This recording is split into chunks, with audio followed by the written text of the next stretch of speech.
What side effects are you having? Terrible constipation. Right. Muscle aches, taste affected, eyesight affected. But if I hadn't have had it, I wouldn't be here. So it's last call at the rodeo drug. Yeah.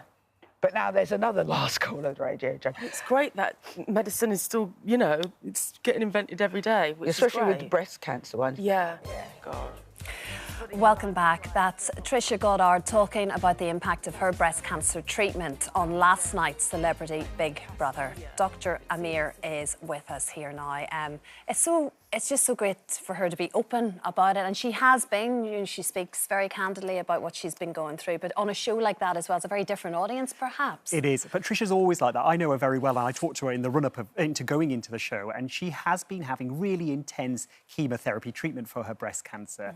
And yes, it's been really hard for her, but she's been talking about it because I think people will see her looking relatively well. They don't know what she's been through, so it's good to see her talk about it. Yeah, of course it is. No, we don't know exactly the treatment that Trisha's on. She's obviously hopefully doing well there. But some incredible news this morning in the papers about a breakthrough breast cancer drug, which has now been approved. Are we at that point? Yes, it's been approved by the NHS for use. It's really, really good. It's a drug called TrueCap, and it's combined with another hormone drug. And what it does is it blocks a protein in certain breast cancer cells and stops them from dividing and spreading. It's for the treatment for people with advanced breast cancer, very specific type of breast cancer. So hormone positive, HER negative breast cancer. That's about 3,000 people a year get diagnosed with that kind of breast cancer. So it's quite significant. It buys them more time and it can potentially delay the need for chemotherapy, which lots of people worry about. So some good news for them there. That's absolutely brilliant. These sort of breakthroughs just gives you some hope, doesn't it? It's just wonderful to hear that. Definitely. Right, get that ruled out immediately then. That's a brilliant thing.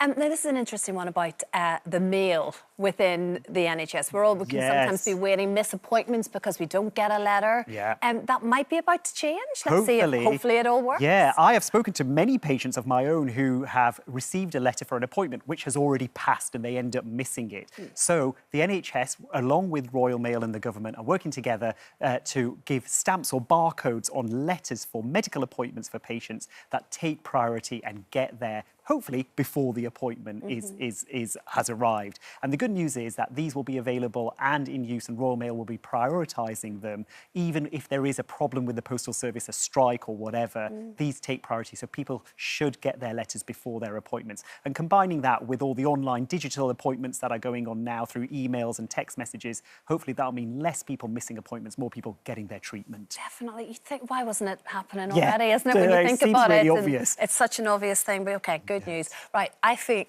people are under more and more pressure to try and look perfect, aren't they? Yes. Let's face it, it's all this unrealistic sort of filters online. People look at it and you feel bad because you don't look like that. That's just what it is. So you can easily get sucked into these kind of fad diets and all the various things online, particularly now it's coming up to summer. People are thinking about holidays. Where do you stand with this stuff that pops up on our social media? I'm not a fan of any kind of fad diet. You know, balanced long-term nutrition alongside other health benefit things like exercise and sleep are my way forward. The problem we have at the moment is that we live in this world where everybody wants instant results, whether it's weight loss, muscle gain or detoxing. And there are plenty of influencers out there who are willing to take advantage and make money of those situations. They promise these people kind of weight loss, all these things within days or weeks, and they often use themselves as an example. That's not evidence. That isn't scientific evidence. They'll have before and after pictures of perhaps themselves with glowing skin or dramatic weight loss pictures, and they say, look, it worked for me, it will work for you. That is not the same as evidence, and that's a problem I have. Actually, quite recently, the University of Dublin City did a survey. They looked at 67,000 nutrition videos on TikTok and only found 2.1% of them were accurate. So that's how much misinformation there is out there. Oh my goodness. I am the sucker that reads and watches this stuff and goes, that's amazing. So, right, let's start with one day. It's the carnivore diet. And we've all heard of that before. That's not necessarily a new one, but it's kind of coming back again, isn't it? It's coming back. So I know lots of carnivore enthusiasts are going to come for me for this, but this is not a diet I recommend to my patients nor to our viewers. So it consists of eating animal meats and animal products, so things like beef, bacon, butter, chicken. And what they say is that it will help you lose weight, it will help cure certain illnesses like autoimmune conditions, inflammatory conditions, even diabetes, and even cure depression. These are all the claims of the carnivore diet. Lots of them say, well, humans, our ancestors just ate meat, nothing else, no plants. That's not true. Our teeth are designed to be omnivores. Our digestive tracts are designed to digest plants, as well as meats, to be fair. Now, they say people feel very well afterwards. Often they give themselves or small numbers of people who've tried the diet as an example. You will feel well because you've cut out ultra-processed foods, you've cut out refined sugar. That's what's making you feel well, not just eating the meat products. Cutting out plants is not a good idea. When you're eating meats like this, they have a lot of saturated fat in, which can push up your cholesterol, lots of salt as well. If you've got a family history of high blood pressure, heart disease, that's not good. If you're cutting out whole food plants, so vegetables, fruits, nuts and seeds, you're missing out on vitamins, minerals, but vitally fibre. We need fibre for our digestion, and high levels of processed meats and red meats have been linked to colon cancer. So it's a no from me. If you want to eat meats, fish, chicken, small amounts of red meat, alongside balanced nutrition, particularly plants. OK, plants all the way. Plants.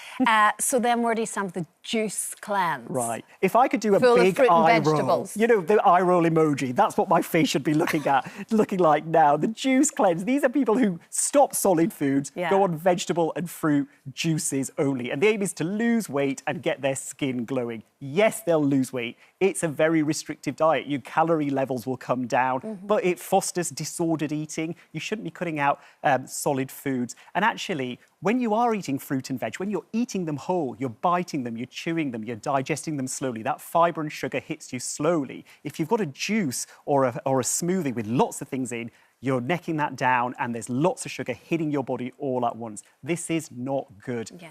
You don't have to cut out juices, you don't have to cut out smoothies, but have them as part of a balanced diet. OK, yeah, you couldn't sustain that for any length of time, No. surely, anyway.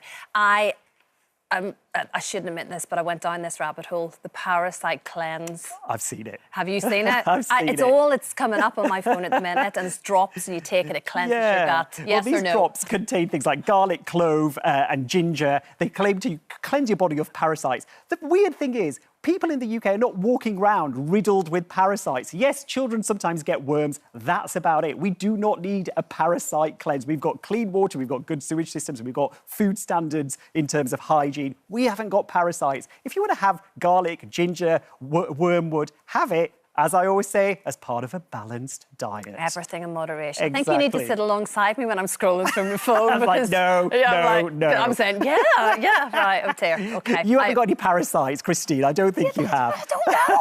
Anyway, yes, I hope not.